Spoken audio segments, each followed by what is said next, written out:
Claro. 17 horas, 12 minutos. ¿Qué temperatura? 24 grados 5 la temperatura. ¿Te gusta? ¿Te parece bien? Sí, pero acá hace calor. Bueno, ahora va a venir Peter Languila y te va a hacer que te suba el calor porque va a bailar. Va a bailar Peter Languila. Yo te voy a presentar a Peter Languila. Por lo pronto vamos primero a escuchar lo que tiene Mariana para contarnos en cuanto al juicio histórico del caso Marita Verón. Tramo final, se supone, me decías, Marian, que en realidad estaba prevista para la semana que viene, para el 4 de diciembre la sentencia. Parece ser que todavía no va a llegar a ser ese día, no está confirmado, pero lo cierto es que los acusados están presentando su última batalla, por así decirlo, ¿verdad? Ayer hablaron 4 de los 13 acusados que están sentados en el banquillo ahí, siendo juzgados en Tucumán por la desaparición de Marita Verón, recordemos, hace más de 10 años ya.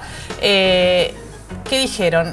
La verdad que con tanto cinismo, uno de ellos incluso llegó a decir que venga acá Marita Verón, se siente y cuente dónde estuvo estos 10 años. ¡Ay, qué horror! Después, por supuesto, trataron de ensuciar a la mamá, Susana Trimarco, con sospechas como que se había enriquecido con esta causa, que era un tema político, por supuesto victimizándose.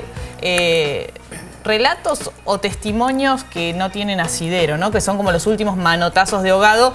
Se ha pedido penas muy altas, la Fiscalía ha pedido hasta 25 años de prisión para ellos, realmente son penas muy altas y se supone se pasó un cuarto intermedio para la semana que viene y que podría ser la semana que viene que se dicte sentencia justamente en este juicio. Y Susana Trimarco postulada como posible candidata para Premio Nobel de la Paz. Sí, se presentó hoy al mediodía. La Federación Argentina de Colegios de Abogados, FACA es la sigla, presentó en la facultad, en La Plata, en la Facultad de Derecho, esta postulación, justamente por todo el trabajo que viene haciendo, por un lado poniendo en primer plano lo que es el problema de la trata de mujeres para explotación sexual, de un tema que hace 5 o 6 años se hablaba muy poco, solamente quienes veníamos siguiendo el tema teníamos más noción, pero no era un tema que estaba en la calle.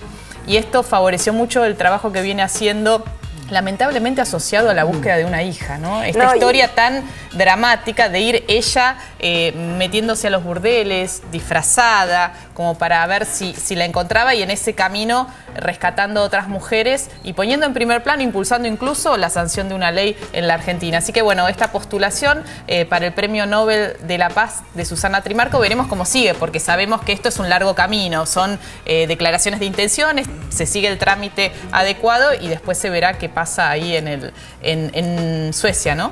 Gracias, Marian. Vamos a hablar ahora de política internacional. Cuando yo leía que no hace un año todavía que está el presidente Mohamed Mursi. En el gobierno en Egipto, sí, y ya está teniendo tremendas manifestaciones de repudio por parte, sí, del pueblo, ¿verdad? Sí, dicen que es peor que el anterior, sí, que ya el anterior venía complicado. Sí, es complejo, ¿no? Lo que estamos empezando a ver es cómo las revoluciones árabes o las revueltas árabes, este movimiento enorme que se extendió por prácticamente todo Medio Oriente y copó buena parte del mundo árabe, están teniendo salidas más complejas de lo que se pensaba en un principio. Las revoluciones árabes lograron en algunos casos acabar con dictaduras de muchos años. Mubarak había estado 3 décadas en el poder, lo mismo el presidente de Túnez, Ben Ali. Después de la intervención de la OTAN, cayó Gaddafi en Libia, hay una situación compleja en Siria, o sea, se fue extendiendo por diferentes países de acuerdo a las características de cada país y a la situación geopolítica de cada país. Este presidente actual de Egipto fue elegido en elecciones democráticas, se llama Mohamed Mursi, es el líder de los hermanos musulmanes, que es la rama, digamos, islámica de los partidos políticos egipcios. El partido político islámico que hay en Egipto, contra los cuales Mubarak había desplegado una estrategia de contención, cooptación y represión, digamos. O sea, Mubarak los había logrado mantener a raya, al mismo tiempo cooptándolos un poco, seduciéndolos un poco, dándoles algunos cargos y al mismo tiempo reprimiéndoles. Esto es lo que hizo Mubarak durante mucho tiempo. Desaparecida la dictadura de Mubarak, los hermanos musulmanes se sometieron a elecciones y ganaron la presidencia. Ahora está en proceso de redactarse una nueva constitución. ¿Qué es lo que pasa? Que se desató la manifestación de ayer.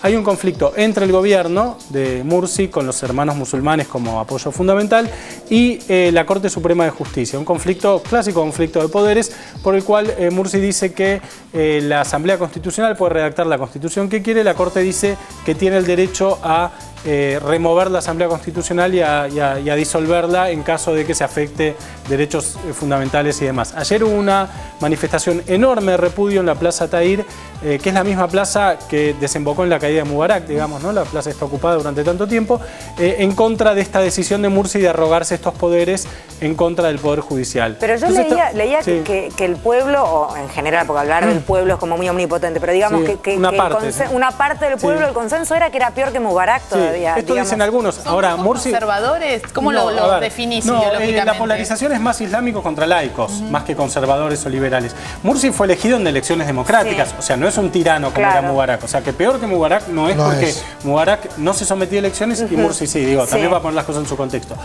Lo que hay es una protesta de los sectores laicos que fueron los que iniciaron las rebeliones árabes contra esta decisión de Mursi. Ahora, ¿qué es lo paradójico? Que los que iniciaron las rebeliones árabes fueron los jóvenes, las clases medias, los profesionales, etcétera, y que al final el que ganó fue un presidente de origen islámico, de inclinación islámica o pro-islámica. Había otras expectativas, en realidad, en relación a los cambios que se venían en la sociedad.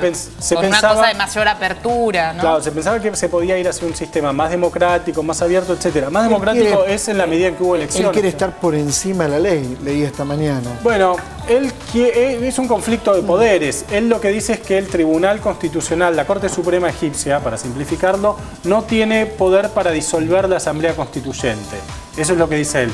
Y la Corte Suprema dice que sí tiene poder para disolver la Asamblea Constituyente una vez que se vote y se constituya, digamos.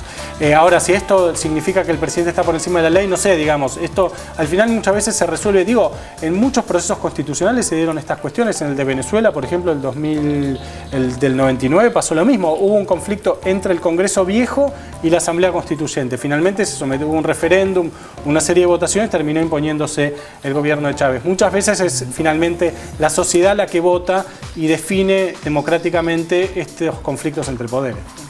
Muchísimas gracias. Vamos a hablar ahora de... ¿Ahora es el turno de la anguila? ¡Ay, qué emoción! Bueno, queremos conocer a la anguila. Nos han hablado tanto de él, ella, no sé cómo hablar. Es un señor. Es Peter, es un cubano que viene del reggaetón y parece ser, esto es todo, lo voy a decir en potencial porque no quiero arriesgar.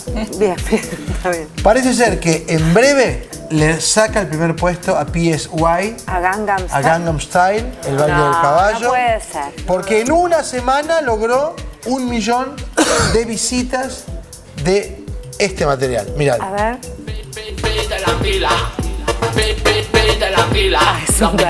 Yo soy el caballo de tira, mejor conocido como Peter la anguila.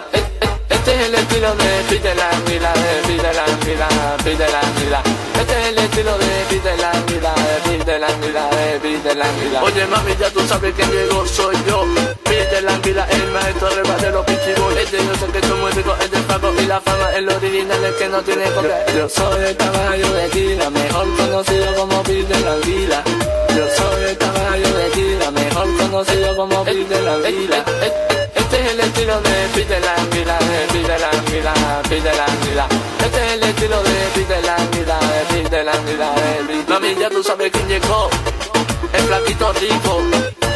Te digo, a mí no me gustó tanto. Yo me quedo con el Opa. caballo.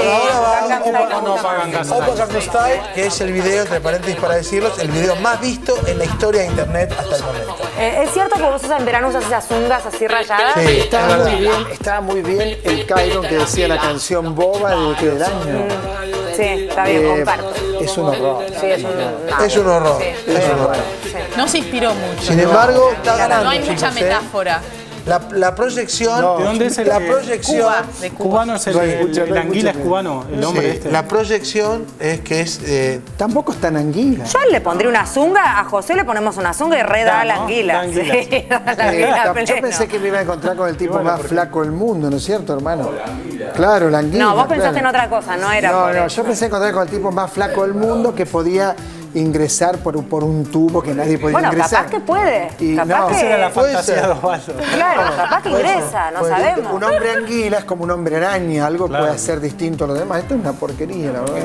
Sí, una No, que es ¿A una dónde te porquería, todos imaginabas que iba a coincidimos. entrar? y, por ejemplo, que iba a pasar por un tubo y salir del otro lado. Podría hacerlo, pero no es el caso. No es lo suficientemente flaco. Previamente enjabonado. Sí, previamente ¿Cuántas visitas tiene 1,5 millones Anguilita? ya en una semana. ¿Cuánta gente va camino puede? a ser. Gente? Sí, ¿te parece? Gangame es 10 veces mejor. Ya sé, Más creativo, por lo menos. Sí, más tiene ritmo al bailar, sí, ¿Te absolutamente. lo imaginás a Kofi Annan bailando Pero- baile de la anguila? Con Silvio Rodríguez puedo hacer un video. Sí, con Fidel Castro. Hoy tranquila, está Ban Ki-moon era.